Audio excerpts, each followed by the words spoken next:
Knut Hamsun's Hunger, published in 1890, was immediately hailed as a revolutionary masterpiece, yet today, most readers have never encountered it, and fewer still understand its radical assault on the novel form itself. This is Haberdash Books, where we rescue masterpieces from obscurity and restore them to their rightful place.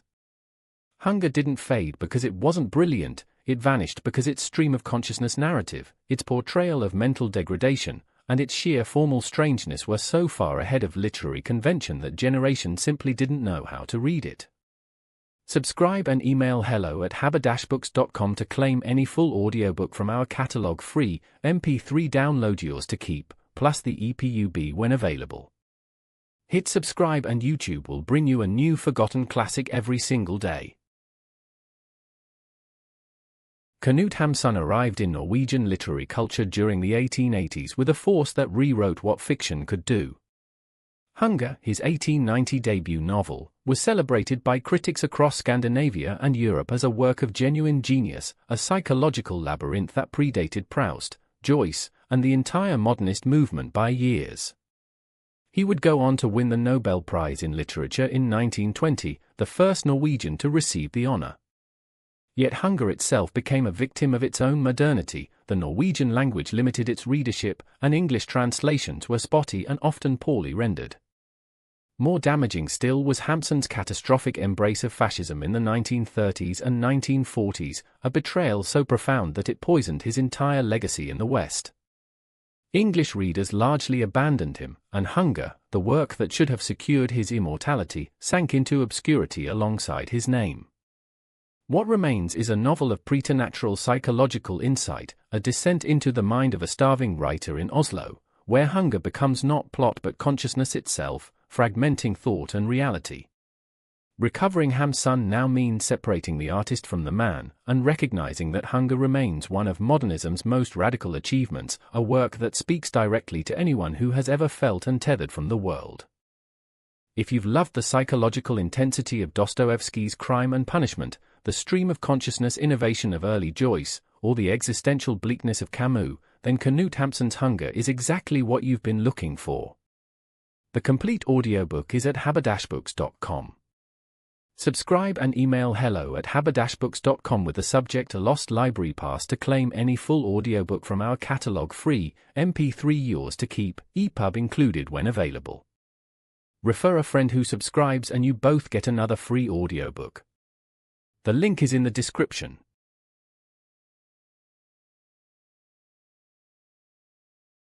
Roughing It in the Bush by Susanna Moodie to Agnes Strickland, author of The Lives of the Queens of England. This simple tribute of affection is dedicated by her sister, Susanna Moodie, transcriber's notes on this edexed edition. Thank you to the Celebration of Women Writers, Mary Mark Ockerbloom, editor, for providing the source text. It has since been proofread and modified by comparison with multiple editions. There is a great deal of variation between different editions, ranging from differences in names, spelling, and punctuation to differences in what chapters and poems are included. This text is not meant to be authoritative or to match a certain paper edition. Rather, its aim is to be readable and inclusive of various material that appears in different editions.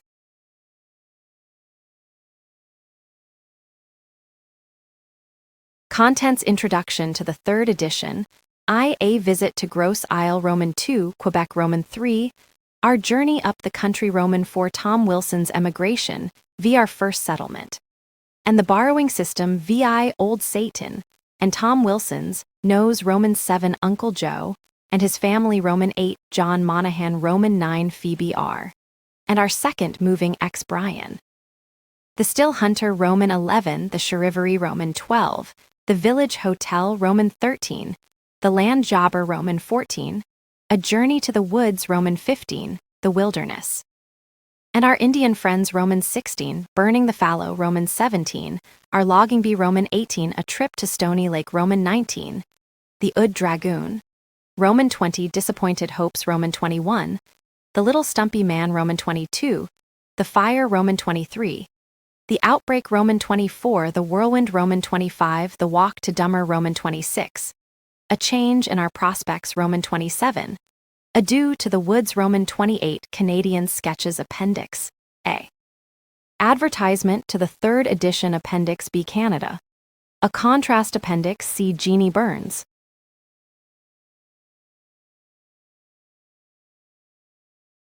Introduction to the 3rd edition published by Richard Bentley in 1854. In most instances, emigration is a matter of necessity, not of choice.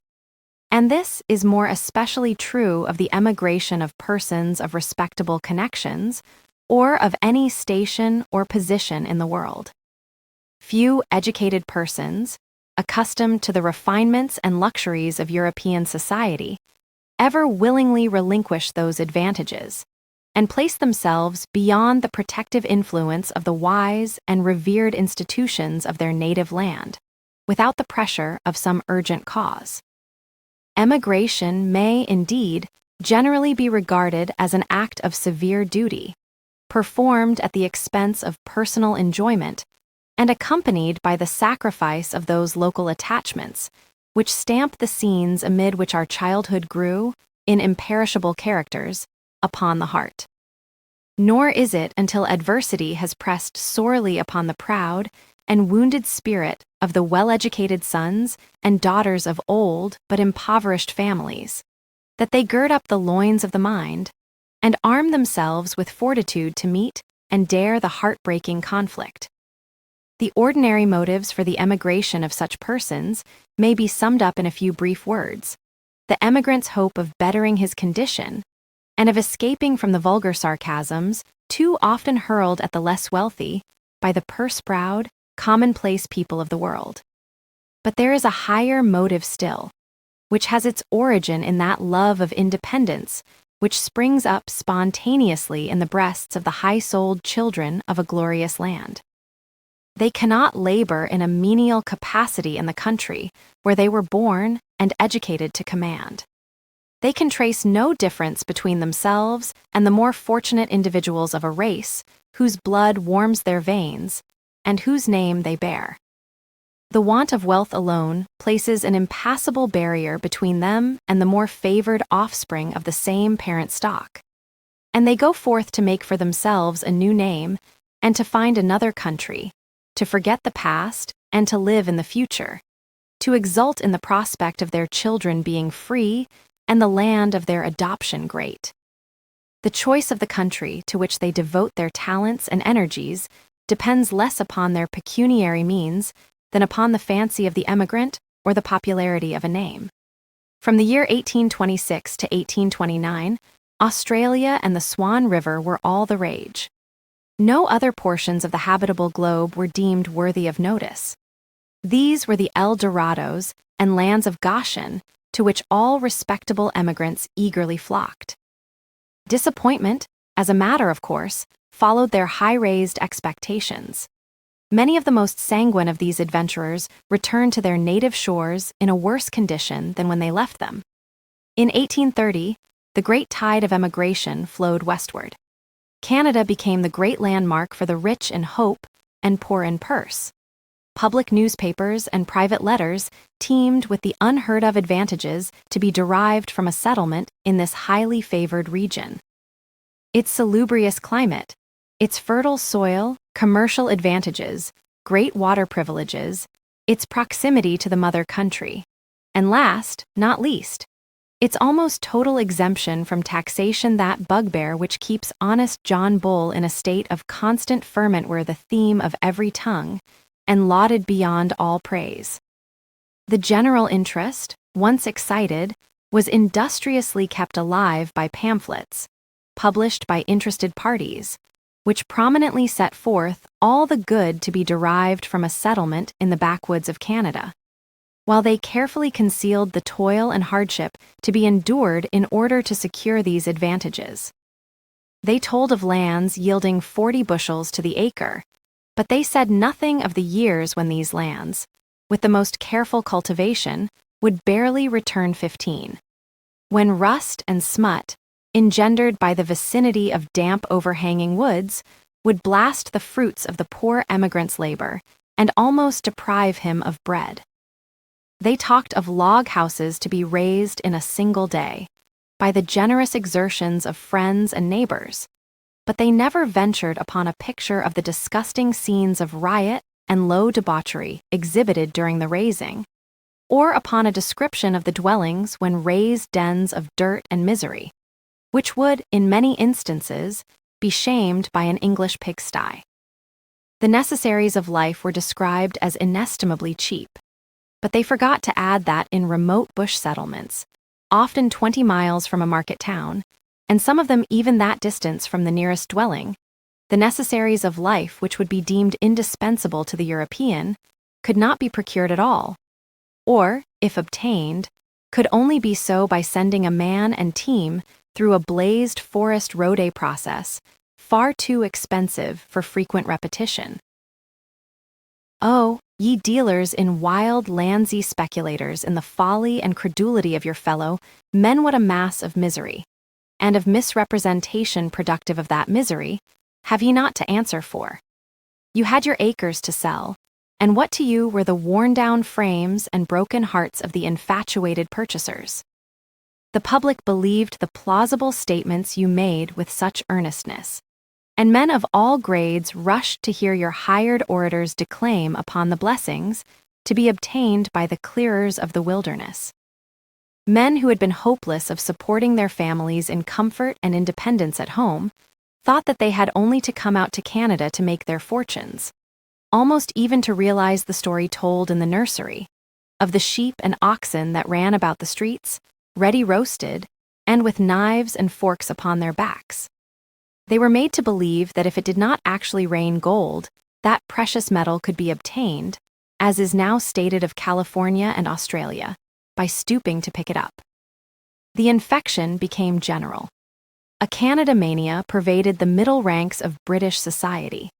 Thousands and tens of thousands, for the space of 3 or 4 years, landed upon these shores.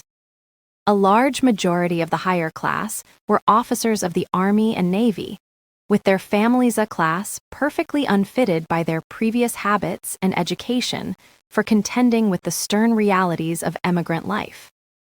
The hand that has long held the sword, and been accustomed to receive implicit obedience from those under its control, is seldom adapted to wield the spade and guide the plow, or try its strength against the stubborn trees of the forest. Nor will such persons submit cheerfully to the saucy familiarity of servants, who, Republicans in spirit, think themselves as good as their employers. Too many of these brave and honorable men were easy dupes to the designing land speculators. Not having counted the cost, but only looked upon the bright side of the picture held up to their admiring gaze, they fell easily into the snares of their artful seducers. To prove their zeal as colonists, they were induced to purchase large tracts of wild land in remote and unfavorable situations. This, while it impoverished and often proved the ruin of the unfortunate immigrant, possessed a double advantage to the seller. He obtained an exorbitant price for the land which he actually sold, while the residence of a respectable settler upon the spot greatly enhanced the value and price of all other lands in the neighborhood. It is not by such instruments as those I have just mentioned that Providence works when it would reclaim the waste places of the earth and make them subservient to the wants and happiness of its creatures. The great Father of the souls and bodies of men knows the arm which wholesome labor from infancy has made strong, the nerves which have become iron by patient endurance, by exposure to weather, coarse fare, and rude shelter. And he chooses such, to send forth into the forest to hew out the rough paths for the advance of civilization.